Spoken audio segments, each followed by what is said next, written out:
Une question pas très gaie, mais qui mérite tout de même notre attention. Le purgatoire existe-t-il? A-t-il sa raison d'être puisque Dieu est miséricorde?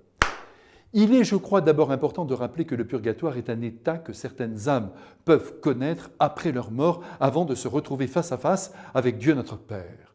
C'est là d'ailleurs un dogme de foi qui m'apparaît, pour ma part, d'une logique imparable. Et je vais vous expliquer pourquoi.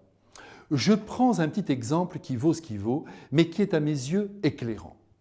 Vous êtes invité à participer à une très belle soirée, ou plus précisément à un mariage. Et vous vous mettez, comme l'on dit, sur votre 31. Vous endossez votre plus belle robe, ou votre plus beau costume, menton de manchette, bouton de manchette, une belle chemise blanche, bien repassée, d'un blanc impeccable, vos chaussures parfaitement cirées, enfin, tout est parfait.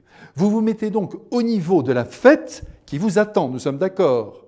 Eh bien, avec le ciel, après la mort, qui dure une seconde, ce sont à des noces, je vous le rappelle, que nous sommes invités.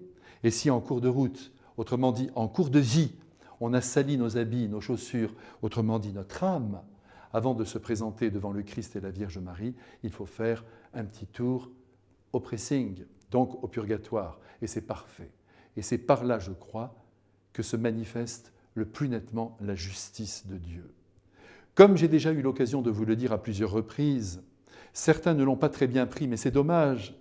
Il est difficile de se damner.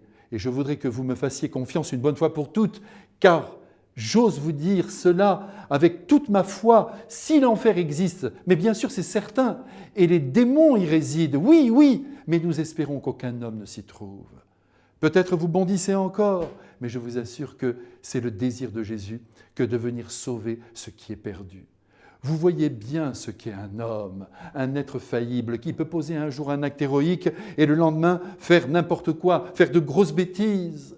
D'ailleurs, lequel d'entre vous condamnerait un être à la souffrance éternelle, éternelle, la souffrance éternelle, à longueur de journée en écoutant la vie des uns et des autres? Moi qui ne suis rien et dont l'intelligence est limitée, je trouve toujours aux actes des hommes des circonstances atténuantes. Alors Dieu, mais n'en parlons pas.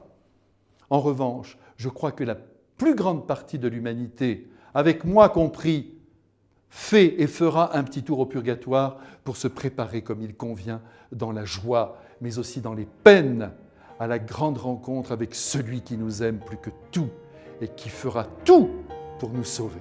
À bientôt!